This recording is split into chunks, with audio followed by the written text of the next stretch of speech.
वारंगा तालुक्यातील दादगी येथील या नदीपात्रामध्ये महादेव कोळी समाजाचे काही नागरिक आहेत, जे समाज बांधव आहेत, ते सकाळपासूनच या नदीमध्ये जलसमाधी आंदोलनासाठी थांबलेले आहेत आणि याच्यानंतर जसा दिवस जाईल तसा आणखीनही समाज बांधव तिथे वाढण्याची शक्यता दिसत आहे। नेमकं त्यांच्या काय मागण्या आहेत आपण समाज बांधवाशी चर्चा करून विचारूया। आपण जे आज हे जलसमाधी आंदोलन करत आहात, नेमकं काय मागण्या आहेत, कशासाठी आपण हे करत आहात? विशेष सांगू का की मराठवाड्यामध्ये या मराठवाड्याची लोकसंख्या दाखवूनच जे मधुकर पिचर वगैरे गोविंदगारे जे 25 आमदार आहेत महाराष्ट्रातले, ते 25 आमदार आणि 4 खासदार हे आमचे मराठवाड्यातली लोकसंख्या दाखवूनच ते आमदार झालेले आणि त्यांचं आरक्षण तिथं कायम आबादित राहिलेलं आहे आणि त्या 4 खासदाराचं सुद्धा राहिलेलं आहे। परंतु मराठवाड्यातले जे आदिवासी आहेत, महादेव कोळी आणि मल्हार कोळी यांना आणि टोकरे कोळी यांना जाणीवपूर्वक या इथं शिक्षणाचं जाळं आणि इथं आमचे मुलं बाळं जे शिकून मोठे उच्च शिक्षण घेतात आणि त्यांना तात्काळ नोकरीमध्ये संधी मिळते आणि त्या लोकांना मिळत नाही, म्हणून त्यांनी जाणीवपूर्वक 2012ला आमची जात पडताळणी समिती जी औरंगाबादची आहे ती बंद केली। एखादा मर्डर झाला किंवा एखादा हाफ मर्डर झाला तर त्याची जी केस आहे ते जिल्हा सत्र न्यायालयामध्ये चालवली जाते, परंतु आमच्या औरंगाबादच्या जात पडताळणी समितीनं ज्यावेळेस आमच्या जातीचं प्रमाणपत्र इन्व्हॅलिड केल्यानंतर आम्हाला हायकोर्टात जावं लागलं। मग हायकोर्टात गेल्यानंतर आमचा समाज आदिवासी समाज लाखो रुपये खर्च करू शकत नाही, पण त्यांना 3-3, 4-4 लाख रुपये वकील तिथून आमच्याकडून फीस घेतात। मग आमची तेवढी ऐपत नाही, आमचे मुलं शिक्षणापासून वंचित राहत आहेत। आमचे मुलं आज उच्च शिक्षण घेऊन घरी बसलेत। अनेक उदाहरण आहेत। स्थानिक स्वराज्य संस्थेमध्ये या लातूर जिल्ह्यामध्ये असेल किंवा मराठवाड्यामध्ये आमचं आरक्षण आहे। याच गावातलं उदाहरण देतो, दादगीला इथून 2 किलोमीटर अंतरावर आहे, तिथं आमचे 2 आदिवासी महादेव कोळी समाजाचे ग्रामपंचायतचे सदस्य ते आरक्षण आहे। बंगारचिंचोली अर्ध्या किलोमीटरवर गाव आहे, तिथं आमच्या मागील काळामध्ये आमच्या आदिवासी महादेव कोळी समाजाचा सरपंच होता, आता सदस्य आहे।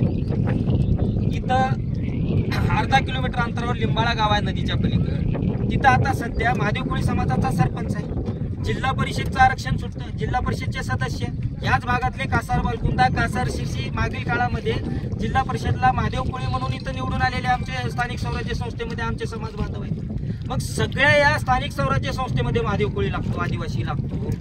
मग आम्ही बोगस आहोत हे सिद्ध करणार म्हणणारे तुम्ही कोण 25 आमदार? खऱ्या अर्थानं जर आम्ही बोगस आहोत तर आमची लोकसंख्या कमी करा, आम्ही आदिवासी नाही तसं आम्ही सिद्ध करा। निजामाच्या गॅजेटमध्ये, ब्रिटिशांच्या गॅजेटमध्ये आमची नोंद आहे आणि ते आमच्याकडे पुरावे आहेत। आणि विशेष सांगतो, 1950चा पुरावा जे आता इथं जातीचं प्रमाणपत्र, इथले डेप्युटी कलेक्टर जातीचं प्रमाणपत्र काढण्यासाठी आम्हाला 1950चा पुरावा मागतात। शासनाने जी असा काढलेला आहे की 1950चा जी पुरावा आहे तो इथले आपण मूळ रहिवासी आहात का तो आहे, त्याचा वेगळा अर्थ काढून आम्हाला तुम्ही इथले 1950ला तुमच्या खासरा पाण्यावर महादेव कोळी म्हणून नोंद आहे का, ते सुद्धा आमच्या गावात काही आहे। केदारपूर म्हणून आमच्या तालुक्यातले गाव आहे, काटेजवळगा केदारपूर, तिथं बबरुवान पारेकर म्हणून एक आमचा समाज बांधव होता, त्याच्या खासरा पाण्यावर नोंद आहे महादेव कोळी म्हणून, आणि ते 5 वर्ष सरपंच म्हणून त्यानं 5 वर्ष काढलेले। मग एवढं सगळं आमची पुरावे असताना तुम्ही जाणीवपूर्वक आम्हाला का त्रास देता?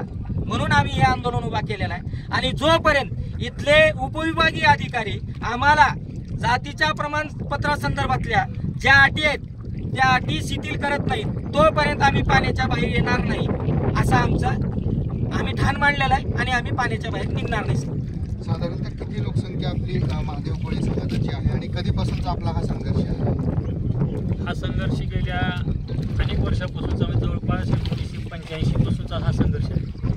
अगोदर 1976ला क्षेत्रबंधन उठलं होतं। क्षेत्रबंधन उठल्याच्या नंतर आम्हाला सर्टिफिकेट भेटावं म्हणून आपल्या शासनाने जे काही सुविधा केलेल्या होत्या, पण त्या शासनानं त्याची अंमलबजावणी मात्र त्या असणाऱ्या क्षेत्रबंधन केलेली नाही। आणि दुसरी गोष्ट अशी आहे, मराठवाड्यामध्ये महादेव कोळी, टोकरे कोळी आणि मल्हार कोळी हे असणाऱ्या बाबतीमध्ये निजाम सरकारच्या आणि ब्रिटिश सरकारच्या असणाऱ्या काळामध्ये जनगणनेच्या यादीमध्ये अनेक असणाऱ्या गॅजेटर्समध्ये त्या असणाऱ्या कोळी अशा नोंदी केल्या। कुळी अशा नोंदी केल्या असताना त्या कुळी नोंदीच्या आधारे मधुकर पिचर, गोविंद गारे हे असणारे सुद्धा देखील कुळी ह्या नावाच्या आधारे कुळी ह्या जातीच्या आधारेच आपले वैधता प्रमाणपत्र मिळवतात.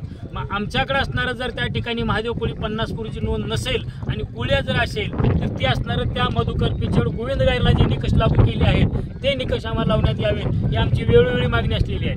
दुसरी गोष्ट, मधल्या काळामध्ये ज्या काही लोकांकडे वैधता मिळालेली आहे त्याचद्वारे असणारं रक्त ब्लड रिलेशनच्या नावाखाली प्रत्येकाला आपापल्या असणाऱ्या कुटुंबात दिलं पाहिजे हे शासनाचा नियम होता, परंतु ते सुद्धा देखील आम्हाला लागू पडत नाही. एखादा कर्मचारी ओबीसी मधला असेल किंवा अन्य कुठल्या असणाऱ्या आधार दुसऱ्या कास्ट मधला असेल त्या माणसाला नोकरी लागला असताना त्याचं प्रमोशन बगर वैधता असताना होतं, परंतु आमच्या समाजात मात्र आदिवासीचं वैधता प्रमाणपत्र सादर झाल्याशिवाय केल्याशिवाय त्याला असणाऱ्या त्या ठिकाणी प्रमोशन दिलं जात नाही.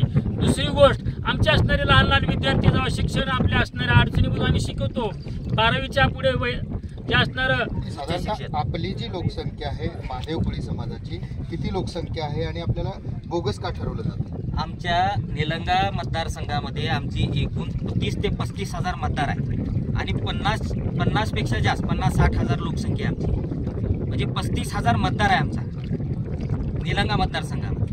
आज किती लोक इथं जलसमाधी घेतली? नाही, अजूनही लोक लातूर जिल्ह्यातले लोक, हा मराठवाड्याचा लढा आहे आणि मराठवाड्याचा लढा असल्यामुळं लातूर जिल्ह्यातले, धाराशिव जिल्ह्यातले आणि इतर जिल्ह्यातले काही लोक येणार आहेत आणि ते आम्हाला इथं सहकार्य करणार आहेत, आमच्या सोबत थांबणार आहेत. जोपर्यंत आम्हाला इथले डेप्युटी कलेक्टर आम्हाला लेखी आश्वासन देत नाहीत तोपर्यंत आम्ही या पाण्याच्या बाहेर निघणार नाही.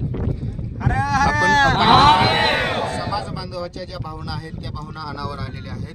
डेप्युटी कलेक्टर जे आहेत जोपर्यंत इथं येऊन लेखी आश्वासन देत नाहीत तोपर्यंत हे पाण्याच्या बाहेर येणार नाहीत असा सुद्धा त्यांनी पवित्रा या ठिकाणी घेतलेला आहे.